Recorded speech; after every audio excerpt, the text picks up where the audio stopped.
마태복음 5장에서 7장을 산상설교라 이렇게 맨 처음 이름 붙인 사람은 어거스틴으로 그렇게 알려져 있습니다. 이 산상설교는 복음서 이전의 복음서다 이렇게 보통은 말합니다. 산상설교는 초대교회 성도들이 복음을 오해하지 않도록 바로 잡아주기 위해서 쓰여진 측면이 있습니다. 초대교회 성도들은 아무래도 사도 바울의 영향을 많이 받았습니다. 사도 바울의 신학을 요약하면 이신칭의라고 그러는데요, 믿음으로 구원 얻는다, 이런 신학이 이신칭의입니다. 그런데 믿음으로 구원을 얻는다는 말을 오해하는 사람들이 초대교회에 상당히 있었습니다. 살기는 아무렇게나 살아도 믿음만 있으면 구원받는다, 이런 말로 오해하기도 했습니다. 사실 여러분, 믿음은 삶이 따르지 않고는 믿음이다 이렇게 말할 수가 없습니다.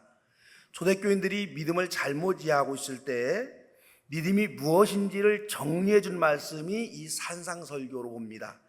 예수님이 말씀하신 산상설교대로 살아간 사람이, 그런 사람이 믿음이 있는 사람이고, 이런 믿음을 가진 사람들이 구원을 얻습니다. 이런 내용입니다. 산상설교는 설교한 장소가 산이기에 산상설교라 대체적으로 그렇게 말합니다마는, 마태복음 1절에도 보면은 예수님께서 산에 올라앉으셨다 이렇게 기록을 하고 있습니다. 근데 좀 성숙한 눈으로 보면 산은 장소의 개념으로 사용된 게 아닙니다. 예수님의 권위 있는 가르침이다, 이런 뜻을 담고 있습니다. 권위는 대체적으로 세 가지가 있어야 권위가 있다 이렇게 말할 수 있습니다. 하나는 인격입니다. 가르치는 사람이 존경받을 만한 인격을 갖추고 있을 때 권위가 있습니다. 존경받는 인격이란 말과 행동이 일치된 삶을 사는 사람입니다. 자신이 한 말과 행동이 동일하면 훌륭한 인격을 가진 사람이고, 이런 설교자가 권위가 있습니다. 두 번째는 논리입니다. 말하는 사람의 논리가 분명하고 말하는 요지가 정확하고 근거가 확실한 말을 할 때, 그럴 때 권위가 있습니다. 설교를 듣는 교인들은 목사의 충동적인 말에 아멘할 것이 아니라 설교에 논리가 있는가, 근거가 있는가, 요점이 무엇인가, 이런 걸 생각하면서 설교를 들을 수 있어야 합니다. 세 번째는 사랑이 있을 때 권위가 있습니다. 사랑은 곧 헌신입니다. 나를 위해서 수고하고 헌신한 사람이 말하면 우리는 그 말을 권위 있는 말로 그렇게 듣게 됩니다. 예를 들면은 우리 아이들이 어머니 말을 듣고 순종합니다. 어머니의 잔소리가 논리가 좀 부족하고 앞뒤가 잘 맞지 않아도 자녀들은 어머니의 말을 권위 있게 듣고 순종합니다. 자신을 위해서 헌신하고 있으며 자신을 사랑하고 있다는 사실을 알기 때문입니다. 말하는 사람, 가르치는 사람이 이 세 가지 중에 한 가지만 갖추고 있어도 권위가 있다 이렇게 말할 수가 있습니다. 예수님은 인격, 논리, 사랑, 이 세 가지를 모두 갖추신 권위 있는 분이셨습니다. 산에 앉으셨다, 이 말은 예수님이 이렇게 권위 있는 분이셨다를 암시하는 뜻입니다. 예수님이 산상설교에서 맨 처음 하신 말씀은 복에 대한 말씀입니다. 8가지 복, 8복에 대해서 예수님이 말씀하셨는데요, 오늘 본문은 예수님이 말씀하신 8복 가운데 두 번째 말씀하신 슬픔의 복, 애통의 복에 대해서 생각해 보려고 합니다.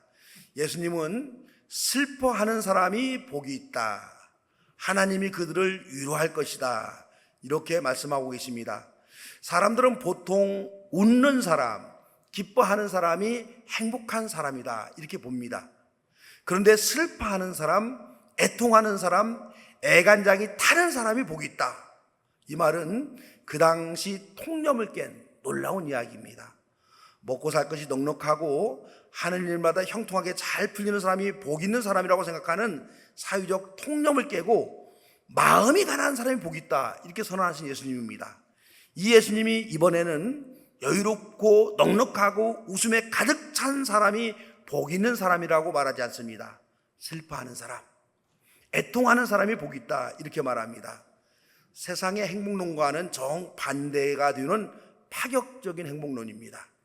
슬퍼하는 사람이 복이 있다, 이 말에는 어떤 의미가 내포되어 있을까요? 우리가 먼저 생각할 것은 무엇을 위해 슬퍼하고 애통하는가, 이 점이죠. 자신의 욕망과 욕심을 채우지 못해서 슬퍼하고 애통하는 사람이 복이 있는 사람일까요? 자신의 욕망이 채워지지 않아서 슬퍼하고 애통하는 사람이 우리 주변에는 참 많이 있습니다. 권력을 잡았어도 더 높은 권력을 잡지 못해서 애통해하는 사람, 가진 것이 많아도 더 많이 가지지 못해서 속상해하는 사람도 있습니다. 예수님이 크나큰 욕망을 채우지 못해서 애통하는 사람, 그런 사람이 복이 있다고 말씀하시지는 않았습니다. 슬퍼하는 사람이 복이 있다는 예수님의 말씀을 이해하기 위해서 그 당시 예수님의 말씀을 듣는 사람들이 어떤 사람들이었는가, 이걸 우리가 이해할 필요가 있습니다. 예수님의 산상설교를 그 자리에서 직접 들은 사람을 우리가 그냥 1차적 청중이라고 한번 말해봅니다. 예수님의 말씀을 직접 들은 1차적 청중은 예수님의 제자들과 다수의 무리들입니다. 1차적 청중인 제자들과 무리들은 그 당시 사회에서 복 있는 사람들이라고 불릴 만한 사람들이 아닙니다. 예수님의 제자들은 우리가 이미 잘 알고 있듯이 어부의 직업과 세리의 직업 등등으로 그 당시에 출세와 명예와 부와는 상당히 차이가 있는 그런 직업을 가진 사람들입니다. 또한 예수님을 따라했던 무리들 역시도요, 갈릴리 지역에서 널리 살고 있는 아마레츠라고 하는 이 땅의 사람들로 번역되는 이런 사람들입니다. 높게 평가한다 하더라도 평범한 사람들이 대부분 예수님을 따라다녔다는 의견이 성경을 연구한 사람들이 일치합니다. 그렇다면 지금 산상설교를 듣고 있는 이 1차적 청중들은 먹고 사는 생계 문제를 온전히 해결하지 못한 사람들입니다. 생계를 해결하기 위해서 애쓰고 땀 흘리고 수고하면서 근근히 살아가고 있는 이런 사람들, 하루하루 자신의 생존을 위해서 수고하며 슬퍼하는 사람들이 예수님의 산상설교를 듣고 있는 1차적 청중들입니다. 예수님은 그 당시 자신들의 생존 문제에 연연해서 땀 흘리고 수고하는 사람들, 먹고 사는 일이 너무도 힘들어 슬퍼하는 그 제자들과 무리들을 향해서 슬퍼하는 사람들이 복이 있다, 이렇게 말합니다. 자신의 생존을 위해서 피땀 흘려 노력해야만 하는 사람들은 태어나면서부터 부유하게 태어난 귀족들을 보면서 낙심하고 좌절할 때가 있습니다. 똑같은 인생입니다. 똑같은 인생이에요. 그런데 어떤 사람들은 태어나면서부터 먹고 사는 일에 근심 걱정 없이 살아갑니다. 어떤 사람들은 먹고 살기 위해서 아둥바둥하며 살아갑니다. 먹고 살기 힘든 사람들은 그래서 속상할 때가 있어요. 밥 세끼 먹기 위해서 이렇게 고통하며 슬퍼해야 하는가? 먹고 사는 문제가 이리도 힘든데 이렇게 아둥바둥 살아야 될 이유가 있을까? 예수님 앞에 모여있는 사람들은 대부분 이런 생각을 하는 사람들입니다. 예수님 앞에 이런 사람들을 향해서 슬퍼하는 사람들, 생존의 문제를 위해서 애쓰고 힘쓰며 고통하고 통곡하는 사람들, 이런 사람들은 복이 있습니다, 이렇게 말합니다. 하나님이 그들을 위로할 것이다 하는 예수님의 선언입니다. 여기서 이제 살펴볼 것은 뭐냐면, 슬퍼한다는 단어는 현재형이에요. 그런데 위로하실 것이다, 이 말은 미래형입니다. 예수님이 지금 당장 이들의 생계 문제를 해결해주고 부자로 만들어주겠다, 그렇게 말하지 않습니다. 지금 살아가기 위해서 애타고 수고하며 살아가는 힘겨운 사람들에게는 반드시 미래에 하나님의 위로가 있을 것입니다, 이렇게 말합니다. 물론 미래는 종말론적인 미래기를 말하기도 하고 이 세상에서의 미래를 말하기도 합니다. 분명한 것은 자신의 삶의 문제, 생존의 문제를 해결하기 위해서 땀 흘리고 수고하고 때로는 먹고 사는 일이 너무 힘들어서 지치고 슬퍼하는 사람들을 하나님께서 지켜보시고 이들에게 하나님의 위로가 있다는 말씀입니다. 밥 세끼 먹고 살기 위해서 피땀 흘리며 살아간 사람의 인생도 너무도 소중한 인생이다, 이렇게 말하고 있습니다. 지금은 먹고 사는 문제가 고대나 중세시대보다는 조금 나아진 것이 여러분 사실입니다. 하지만 이 시대에도 여전히 우리가 가진 직업은 생계형 직업, 여기에서 크게 벗어나지 못하고 있습니다. 직업을 말하는 영어 단어 중에 콜링이라고 부르는 단어가 있습니다. 직업은 먹고 살기 위해서 선택한 일이지만 하나님이 부르신 소중한 일, 하늘이 맡긴 일이다, 이런 의미를 담고 있습니다. 그래서 자신의 직업에 의미를 부여하면 이게 기분은 좋고 자신이 하는 일에 자부심도 가지고 더 열심히 창조적으로 그 일을 하게 됩니다. 그런데 냉정하게 우리 자신들을 살펴보면 우리는 여전히 생계형 직업이다. 이 말이 솔직한 표현입니다. 하는 일을 그만두면 무엇보다도 생계가 위태로운 게 우리들의 현실입니다. 이렇게 생존하기 위해서 여전히 몸부림치며 애타는 마음으로 살아가는 사람들이 복이 있다. 예수님 말씀하십니다. 우리 주님께서 반드시 이러한 사람들을 위로하실 날이 있습니다. 두 번째는 이제 예수님의 말씀을 듣는 2차적 청중을 생각해 봐야죠. 이 산상설교를 마태란 사람이 자신의 복음서에 삽입한 이유는 마태가 목회하고 있는 초대교회 성도들에게 이 예수님의 말씀을 들려주기 위함입니다. 그러니까 산상설교를 직접 들은 사람들, 이런 사람들이 1차적 청중이라고 한다면 산상설교를 기록해서 한참 후에 있게 된 초대교회 성도들을 2차적 청중이다. 이렇게 우리가 말할 수가 있습니다. 마태라는 제자는 자신의 말씀을 듣는 사람들, 자신이 목회하고 있었던 그 어떤 사람들이 있었습니다. 이들을 보통은 이제 마태 공동체 이렇게 말합니다. 마태 공동체. 우리가 강림교회를 강림 공동체 이렇게 부르는 것과 마찬가지입니다. 마태는 자신이 목회하고 있는 마태 공동체 사람들에게 예수님의 교훈을 잊게 하려고 이 산상설교를 기록했습니다. 이 마태 공동체 사람들은 대부분 유대 기독교인들입니다. 유대 기독교는 뭐냐면 유대인들 가운데 예수를 믿게 된 사람이라는 뜻입니다. 그래서 이 마태복음에 보면은 구약 이야기들을 많이 이렇게 인용하고 있습니다. 왜냐 그러면 유대인들은 구약 이야기를 너무도 잘 알고 있기 때문에 그걸 인용해서 예수님 이야기를 하는 겁니다. 산상설교의 1차적 청중들은 아직 교의가 없었기 때문에 기독교인들이 아니고 그저 예수님을 따라다니면서 예수님의 말씀을 들은 사람들입니다. 하지만 산상설교를 읽는 이 2차적 청중은 모두가 초대교인들입니다. 이 초대교인들은 예수님을 믿는다는 이유로 같은 동족인 유대인들과 로마 당국에게 큰 박해와 핍박을 받고 있었습니다. 예수 믿는다는 이유로 고향에서 쫓겨나서 타향살이를 하는 사람들도 있었습니다. 이들은 교회에 다닌다는 이유로 유대유당에서 쫓겨나고 유대사회에서 왕따가 되었습니다. 유대인으로서 삶의 터전을 잃어버린 사람들, 먹고 사는 문제도 힘겨웠지만은 종교적인 이유로 박해를 받고 삶의 근거를 잃어버린 사람들이 산상설교를 읽는 2차적 청중들입니다. 이들은 산상설교를 예수님에게 직접 들었던 1차적 청중보다도 더욱더 힘겨운 상태에 있었습니다. 하지만 마태 공동체, 즉 2차적 청중들은 거기에 머물지 않고 예수 그리스도를 전하기 위해서 눈물을 흘리면서 최선을 다했습니다. 부활한 예수님을 증언하고 희망 없이 살아간 사람들에게 예수 그리스도를 통하여서 영원한 생명이 인류에게 선물로 주어졌음을 전합니다. 이 불안한 세상에서 영원한 소망을 선포하는 일에 이들은 최선을 다했습니다. 2차적 청중들은 로마의 학정과 유대 지도자들의 부정과 부패로 절망하며 살아가는 유대인들을 위해서 애타는 마음으로 절박하게 기도하는 사람들입니다. 이런 2차적 청중들에게 마태는 예수님이 말씀하신 산상설교를 들려주는 겁니다. 슬퍼하는 사람은 복이 있습니다.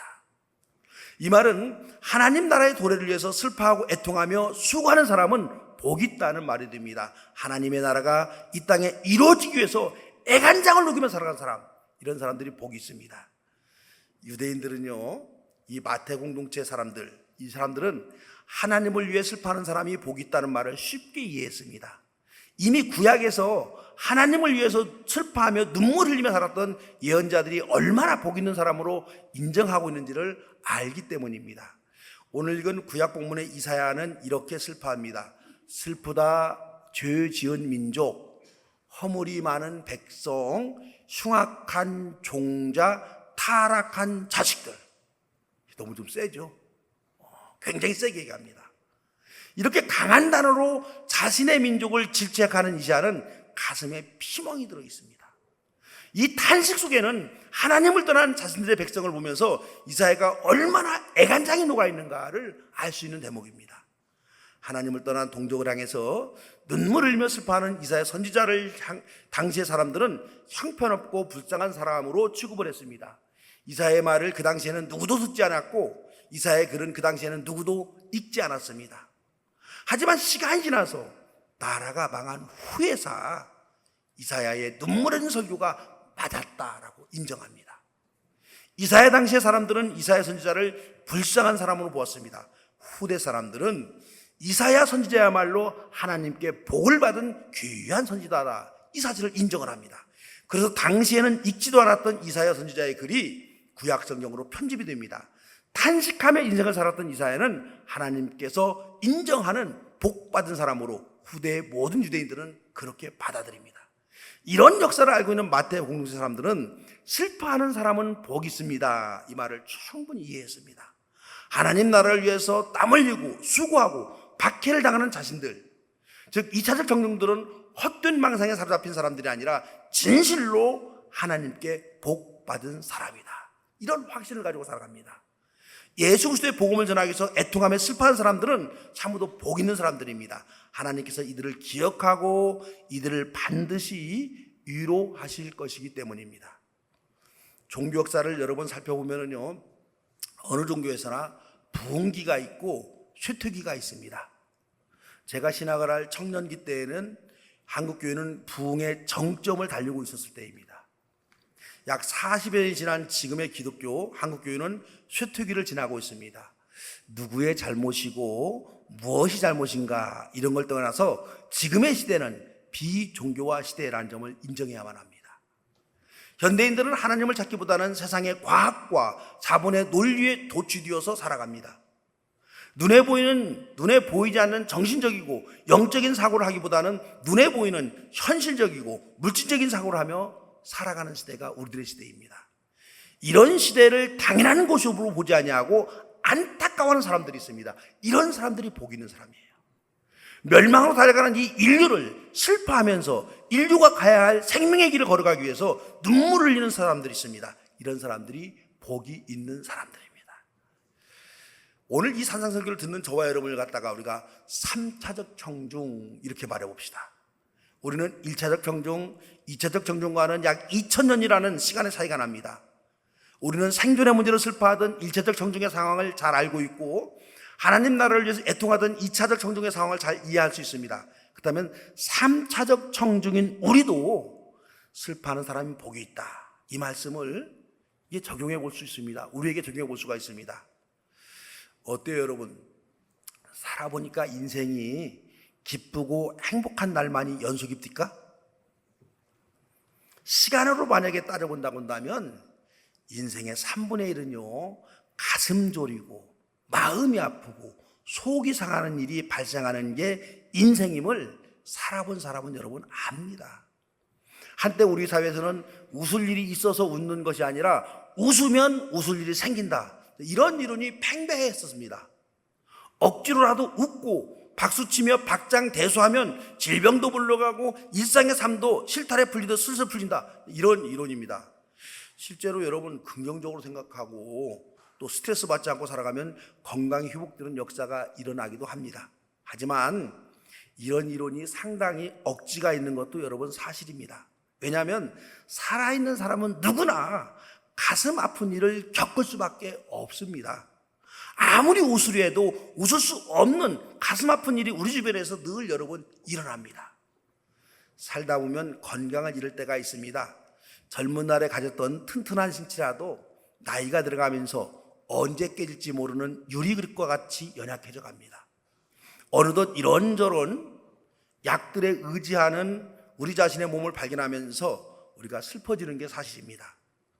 긴 시간을 살다 보면 그동안 인연이 다 정이 들었던 사람들이 꽤 두텁게 형성이 됩니다. 그런데 이렇게 정이 들어서 우정을 나누고 사랑을 나눴던 사람들이 하나 둘씩 우리 곁을 떠나가게 됩니다.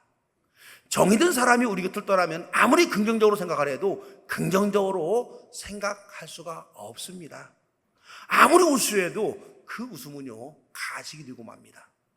사랑하는 사람과의 이별은 가슴이 아프고 마음이 슬플 수밖에 없습니다. 이 땅에 생존하는 모든 사람은 반드시 사랑하는 사람과 이별을 겪게 됩니다. 이럴 경우 슬픈 마음, 애통하는 마음이 일어나는 것은 여러분 당연합니다. 엊그제 머리를 깎으려고 미장원에 들렸는데요, 머리를 깎아주는 집사님 말씀하세요. 목사님 요즘에 스트레스를 많이 받았나 봐요. 머리가 많이 빠졌어요. 뒤쪽은 아예 텅 비었어요. 제가 응답했습니다. 특별히 스트레스를 받은 건 아닙니다. 세월이 흐르고 나이가 들어서 머리를 빠지는 건 당연한 겁니다.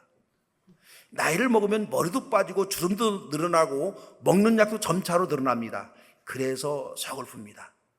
이 땅을 살아가는 사람은 누구라도 이렇게 슬퍼할 만한 사건을 겪게 됩니다. 인생이라고 하는 것은요, 항상 웃을 일, 행복할 일, 즐거울 일만 생기는 게 아닙니다. 속상한 일, 가슴 아픈 일, 애통할 만한 슬픈 일도 여러분 생깁니다.